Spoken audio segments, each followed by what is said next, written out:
Hey, what is up, guys? It's your boy Swanky Swag back at it again with another video, another prediction video.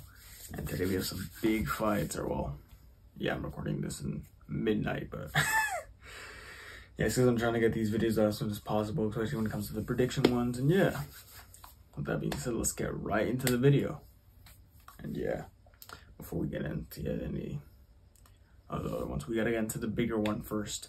The one, in my opinion, I've been waiting for, to be honest, just because I've seen good performances from both fighters and I'm excited. And I watch a lot of the lightweight division when it comes to Jojo Diaz, Teofimo Lopez, which I think he's moving up by now. Ever since, his last match, whew, he's been a bit of a problem, I guess you could say.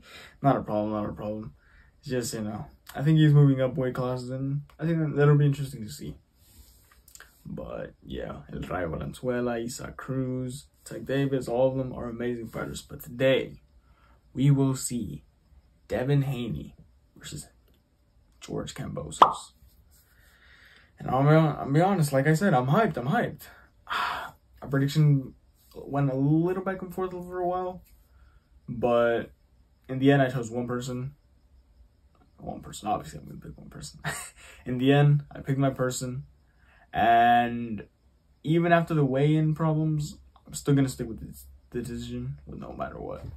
So that being said, I'm going to go a little in depth from what I saw from the last matches. Devin Haney versus Jojo Diaz. I love Jojo Diaz. I was rooting for him in that match. I'm like, you know what? I think he's going to win. He's the Olympian here. Come on now, guys. But you know what? Devin Haney was the one who won the rounds and went on top, Although in the last round, Jojo did look like, he wobbled him a little. He got Devin a little Haney. Wow. He got Devin a little Haney. Oof. He got Devin a little dizzy in the last round with those missed punches.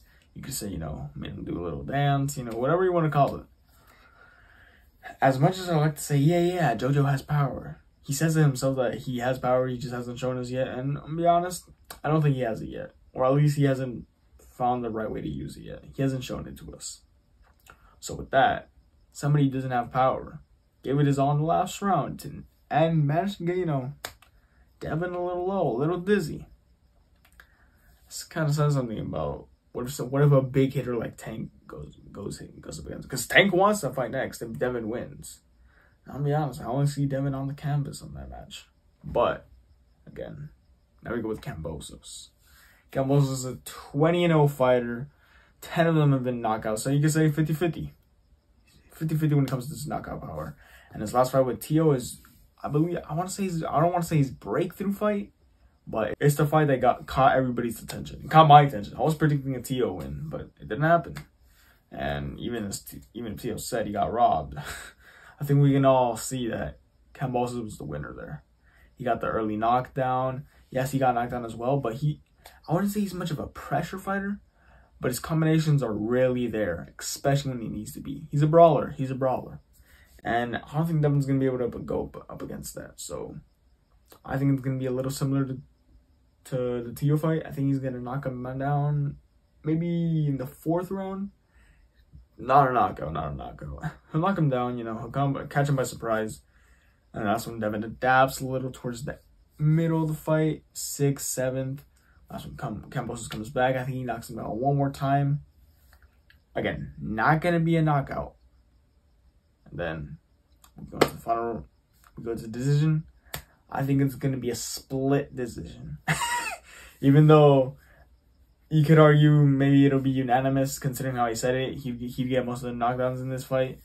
But I'm going to be honest, just for shits and giggles, I'm going with split decision. But I think it is going to be a decision win to Kambosos.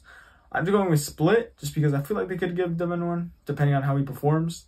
If he managed to win some rounds convincingly and he does it even in the knockdown ones, yeah, it could be a split. But the sole purpose of going with split is because his last 4 fights have been split decisions. So I'm like, damn, shit, just keep up the fucking, just keep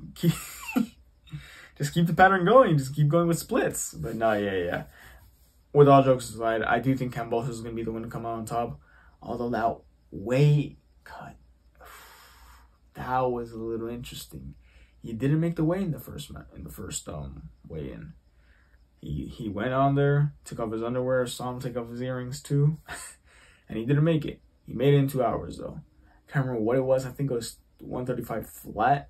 Yeah. And they started saying it was all mind games and stuff like that. I'm like, I mean, I don't know, George. I think he's been saying all that after all that. He's been saying some interesting stuff, which is probably getting people to either switch sides or get him to hate him even more and want Devin to win. But look, I'm gonna keep my prediction and stay loyal to my prediction. And yeah, although that weight, not being able to make weight, might be playing a big role in tomorrow's fight, or later today, I mean, depending on where you're from, to be honest, because Australia's having this fight on a Sunday. It's amazing, to be honest. But now we've talked about the Devin fight, the Devin versus Kambosos. Now we go to the other one that I'm really excited about. Fulton versus Roman, or Roman, whichever one you want to go by. And I'm gonna be honest, I think it's gonna be Cool Boy Steph's win. I think he's gonna be the one to win this fight. He's been showing that he's a dominant fighter in his last 2 fights, and I enjoy watching him fight. I think he's the top one on the bantamweight division. So yeah, I'm gonna go with the unanimous though, just to keep it safe. Unanimous decision. And then a super welterweight fight. That winner of this fight could be a future potential opponent for Shakur Stevenson. Ogawa versus Cordina.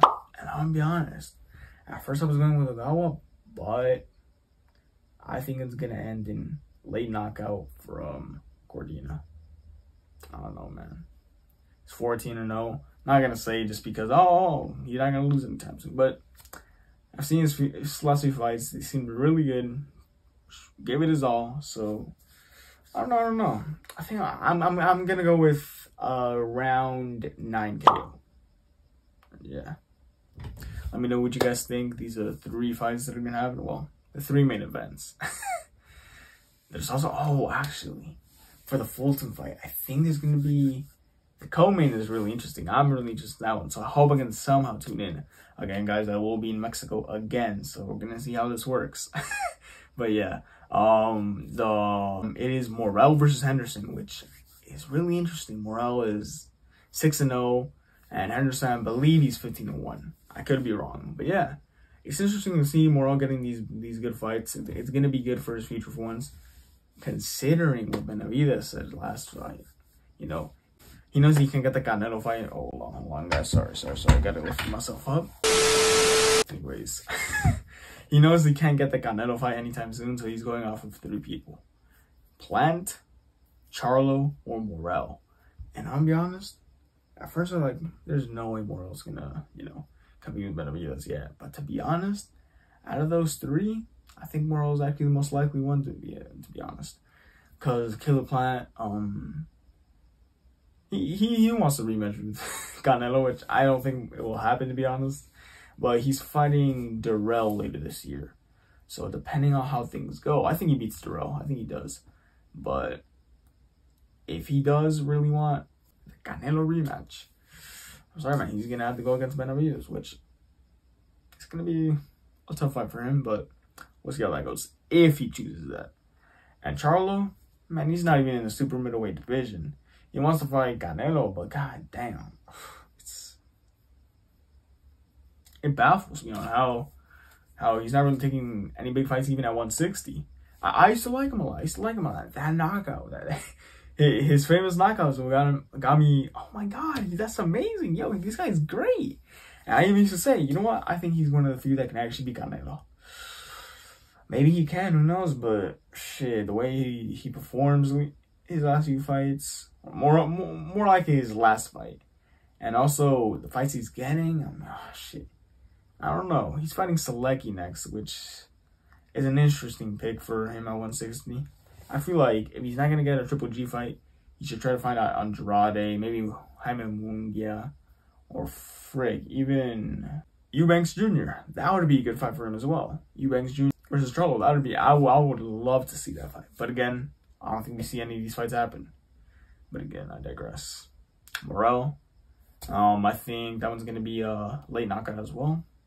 And yeah, again, guys, let me know what you guys think. Or do you guys agree with me? Do you guys disagree? Who do you guys think is gonna win tomorrow or today, based on your time zone? That being said, it's your boy Swanky Swag. Don't forget to leave a like, comment, and subscribe. And don't forget to follow my Instagram down below. It's your boy Swanky Swag, and I'll see you guys in the next one. Peace.